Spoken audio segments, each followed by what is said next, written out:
Hello everyone! Ako na po si Tarsher. Magluto ta karon og sayon ra kayo easy chicken curry. Ang gamit ko ay chicken thighs. Magsugod na ta. So, butter. Nasa sa inyo yun kung anong ilagay nyo. Ako ay butter. So, mainit na yung pan. Ayan. Umuusok. Dahil sobrang init. So, ano lang siya kadali. Ihalo lang. Sinabay ko na yung bawang at saka sibuyas. Ganyan lang ako magluto. At super bilis lang to. Ipa-brown lang natin siya konti para mas masarap.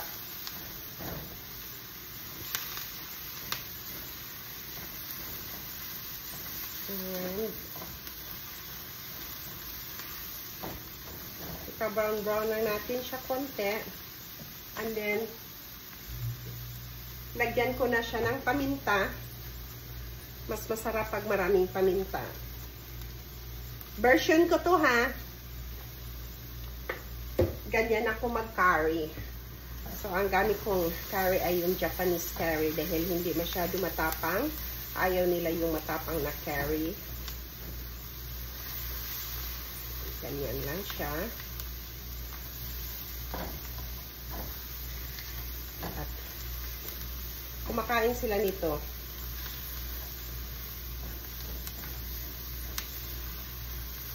Ganyan lang. Kailangan ko lang ipa-brown pa.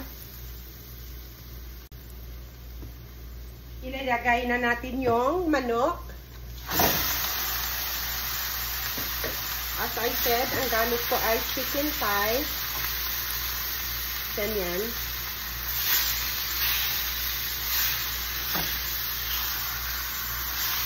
Gusto nila yung chicken thighs dahil hindi siya dry.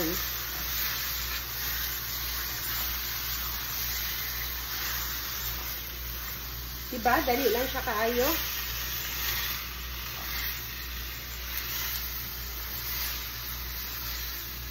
Marami siyang bawang at saka sibuyas. Masasarap yung maraming bawang. So, ilagay ko na yung curry ko. Ganyan lang siya.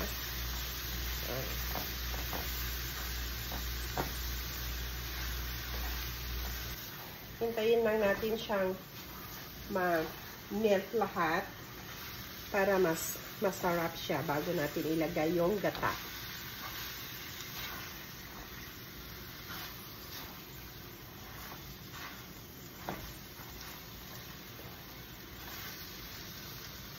Ibutang na nato ang gata. Isa ng kakan ang gamit nako. Kana siya. Ano lang siya kadali. O, diba? Super bilis.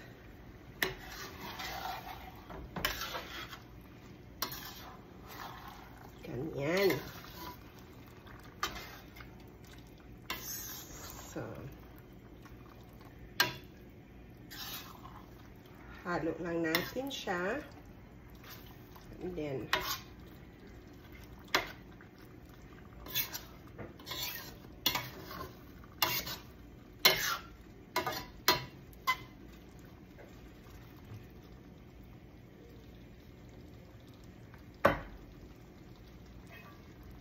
so, takpan lang natin. Lutuin natin ng 20 minutes. Luto na ang atoang chicken curry. Dili siya kayo sticky ang sabaw para gusto to ng mga bata yung sabaw. At kumakain din sila itong manok na to. Basta chicken curry na chicken thighs. So, gusto yan nila. So, luto na. Mga una pa.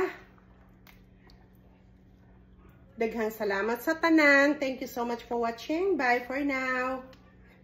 Luto ng atoang chicken curry.